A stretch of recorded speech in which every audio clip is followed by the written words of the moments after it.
What's up, my guys, and welcome back to the show. I'm your host, Cody, and hey, hold on, look at this. Sorry, it's a little hard to focus right now. Look at this little guy. That's Marshall right there. Hey, one thing about him, he knows I always got a chip on my shoulder. Hey, how you doing? There you go, buddy. Thanks for being a good sport. Well, like I said, welcome back to the Wrasslin Report Card. Now, what we do here is I take a wrestling show. I break down every match. I give them each a letter grade, and at the end, insert Marshall chewing, I tally them son bitches up to give that show its own report card. And tonight, we're talking the May 22nd edition of Monday Night Raw. Well, everybody say hi to Marshall. Look, I know he's only in it for the treats, but that's alright. Hey, he's still a good boy. Anyways, tonight on Monday Night Raw, we got a crazy... Now, hold up. Before we can even kick this sumbitch off, we go backstage to see Brock Lesnar beating the ever-loving dog shit out of Cody Rhodes. I tell you what, you also got Seth Rollins addressing Roman Reigns and his Night of Champions opponent, AJ Styles, in part 2 of his sit-down interview with Corey Graves. Speaking of Night of Champions, tonight we have the contract signing between two legends, Trish Stratus and Becky Lynch, and I tell you what, they both delivered. Plus, on live TV, free TV might I add, you got Finn Balor taking on Shinsuke Nakamura. So, as you can tell, we got a lot to talk about. Without further ado, go and buckle up. And let's get to grading, my guy. Now, like I said, before we can even kick this sumbitch off, we go backstage and Brock Lesnar may have possibly broken Cody Rhodes' arm with a friggin' beer keg, my guy. That's what I'm talking about right now, but more on that later, because up next, for the second week in a row, we have Paul Heyman, the wise man, making another special appearance here on Monday Night Raw. After addressing the Cody Rhodes Brock Lesnar situation, he moves his attention over to Kevin Owens and that rat-faced bastard Sami Zayn, his words and, well, also mine, who will defend their tag team titles against Roman Reigns and Solo Sikoa this Saturday at Night of Champions over in Saudi Arabia. Well, you know how wrestling works, because next, out came the champs, and Paul Heyman, my guy, was nowhere to be found when they hit the ring. Anyways, Kevin Owens grabbed the mic and said, "Dre, I got something to say. I know Roman dedicated this match to the legendary tag team, the Wild Samoans, but I also want to dedicate this match to the best tag team in the bloodline, Jimmy and Jay Uso."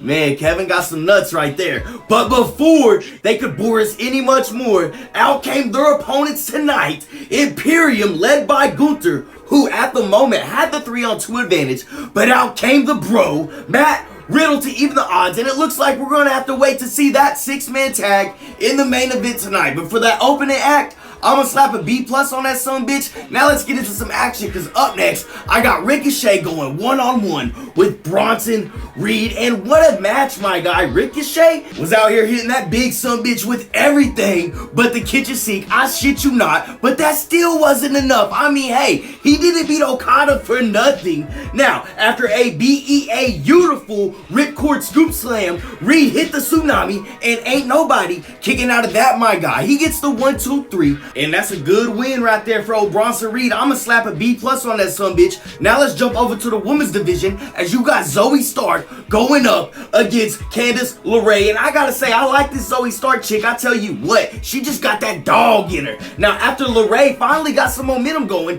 Nikki Cross tried celebrating with her, but she ended up costing her as Zoe took advantage, hit her with the Z360, and ain't nobody, yeah, you guessed it, kicking out of that, my guy. She picks up the 1-2-3 and moves to 2-0 on the main roster. I'm gonna slap a C+ on that sumbitch. But now we move backstage where you have the #1 contender for Gunther's Intercontinental Championship, Mustafa Ali, getting interviewed, and he is absolutely pumped about his title shot when out of nowhere Brock Lesnar just shoved past him, then turned back around and yelled, "Get a life, kid." Gosh.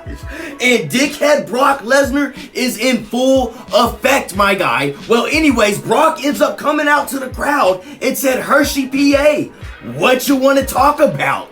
Oh, y'all want to talk about Night of Champions? Well, let's talk Night of Champions. Unfortunately, your boy Cody Rhodes ain't gonna be able to fight me this Saturday, so I'm issuing an open challenge for anyone who's brave enough to fight me. Well, to no one's surprise, from the back arm sling and all, Cody Rhodes came out and ran down to the ring. And okay, my guy, I just gotta say, I know you're tougher than a $2 steak, but going one-armed against the alpha male of our species, I mean, come on, what'd you think was gonna happen? Brock put that sumbitch in a Nakamura quicker than you could say Stardust, and I gotta say, it ain't looking too good for old Cody Rhodes going into Night of Champions, I tell you what. But there's more on this later, because next, we got tag team action as we got the Alpha Academy going up against the Viking Raiders, and I just gotta say it, give Chad Gable the titles. All of them. I don't care. That's my guy right there. And am I tripping, or were him and Maxine on the same page as of now? I mean, after a BEA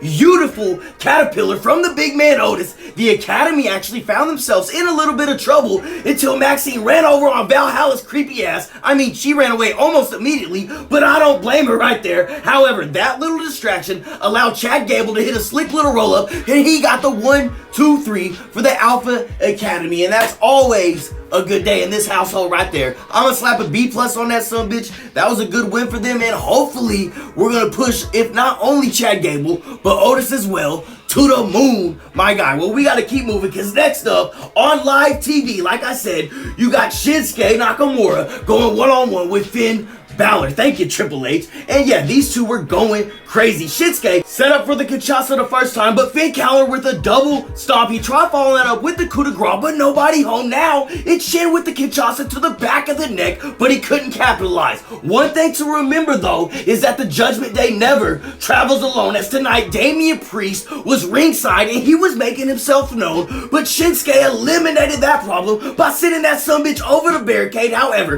that distraction allowed Finn Balor to take advantage and ultimately hitting the coup de grace, and ain't nobody kicking out of that, my guy. I tell you what. Now, my only knock is, personally, I think Shinsuke should have won this match, or if we were going to give the win to the Judgment Day, why not give it to Damian Priest? I mean, he's got some momentum going, but still good nonetheless. I'm gonna slap a B on that sumbitch, but we got to keep the ball rolling. Back over to the women's division, as you got Raquel Rodriguez going one-on-one with Sonya Deville, and she wasn't alone tonight either, as she was accompanied by Chelsea Green, and she helped Sonya get the early advantage, but all it takes is one Tahana bomb, and ain't nobody kicking out of that, my guy. Raquel picked up the 1, 2, 3, and after the match, Green and Deville tried jumping Raquel, but out came Shotzi to save the day, and that looks like that's going to be Raquel's tag team partner next week in that Fatal 4-Way for the women's tag team titles. But for that match right there, I'm gonna slap a C+ on that sumbitch. So let's keep it in the women's division, and y'all better go on and get ready, because up next, after her request for a no-touching clause was denied, Trish Stratus is heading down to the ring for her contract signing with Becky Lynch ahead of their match at Night of Champions. And if there's one thing we all know about WWE contract signings, it's that we don't know shit about when it comes to WWE contract signings, or what in the Sam hell is gonna happen. And these two ladies knocked it out of the park, my guy. After shots were fired everywhere, Becky stuck the dagger in, the fatality, the finish her, when she said, "You thought barking like a dog was bad? You thought that was embarrassing? Just wait till I whoop your ass come Night of Champions. Welcome to the big leagues, bitch. Woof, woof, mic drop." Damn, Becky. Y'all want to see a dead body? Because I think we just saw one. And I thought Trish Stratus actually served pretty good with her promo until Becky Lynch came in like she was Serena Williams and returned that sumbitch. I tell you what, great job right there, ladies. I'm going to slap an A on that sumbitch. Now let's go over, because we got America's favorite son, Dominic Mysterio, going one-on-one with Apollo Crews. Now, this happened because backstage, Dominic disrespected Apollo. Now, those of y'all that are unfamiliar with Mr. Apollo, the guy is a blue chipper in the ring, and he's making his long-awaited return to the main roster. Now, that's all cool, but with mommy ringside, you just knew shit was going down. I mean, again, it's the Judgment Day. You had the ref distracted with Dominic in the ring, then out on the floor, Rhea grabbed Apollo, shoved that big sumbitch into the ring post. Now, Apollo was just able to beat the 10 count back into the ring. However, ex-con Dom was waiting like a lion, waiting on his prey, and my guy flew across the ring with a massive frog splash, and ain't nobody kicking out of that, my guy. Dom keeps the ball rolling as he picks up the 1, 2, 3. I'ma slap a B- on that sumbitch, but we gotta keep the ball rolling too, cause up next, it's part 2 of Corey Graves' sit-down interview with none other than Seth Rollins, and the first topic on the agenda tonight is Roman Reigns. So Seth Rollins starts off by saying, I love Roman Reigns, but I don't like Roman Reigns. And yeah, that pretty much wraps up brotherhood right there. I mean, I think any set of brothers can tell you that. I tell you what. Now, we all know about their time back in the Shield. So Rollins continue on by saying, even with those Shield days, I don't respect the champion that Roman Reigns has become. And it's selfish what he's over there doing with those titles, not giving anybody a chance. So with me as the new World Heavyweight Champion, I will be the catalyst to change. I want challenges. I want to put on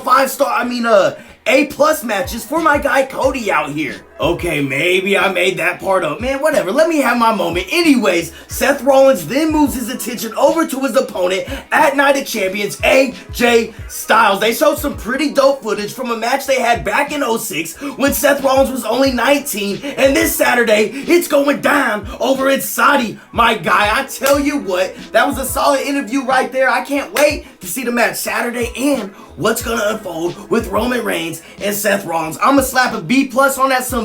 Now, my prediction for the downfall of Roman Reigns is this right here. First, Sami Zayn will get the first 1, 2, 3 over Roman Reigns, whether it's thanks to the Usos or thanks to Solo. Then, at Survivor Series, you remember when both the champions fought each other? Yeah, so it's going to be Seth Rollins picking up the first singles 1, 2, 3 over Roman Reigns. Then, next year at WrestleMania, y'all's boy Cody Rhodes will finish the story as he finally takes the titles off of the greatest champion of all time, Roman Reigns. But y'all know what time we've gotten to. That's enough of the talk, because it's time for the main event. You got the tag team champions Kevin Owens and Sami Zayn teaming up with their pal Riddle to take on Gunther and Imperium. And yeah, this sumbitch was crazy. Sami kicked things off with a Blue Thunder powerbomb. Next, it's KO with a stunner. Then it's a floating bro, haluva kick. KO followed that up with a swanton, and ain't nobody kicking out of that, my guy. They pick up the 1, 2, 3, and poor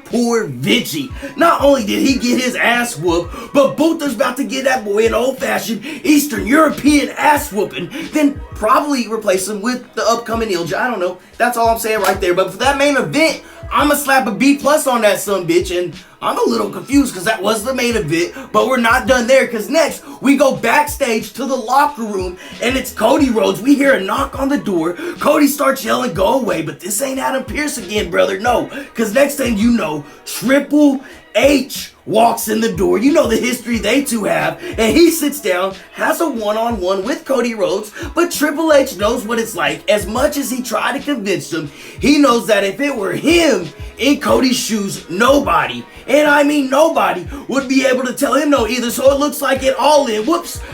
Night of Champions, Cody Rhodes and Brock Lesnar is still on like Sylvester Jack. I tell you what, I thought everything that happened tonight between those two was phenomenal. I'ma slap an A on that sumbitch, but we all know what part of the show we've got to. We got all the grades in. Now let's take a look at the report card, my guy. After tallying everything up, we came out with a final letter grade of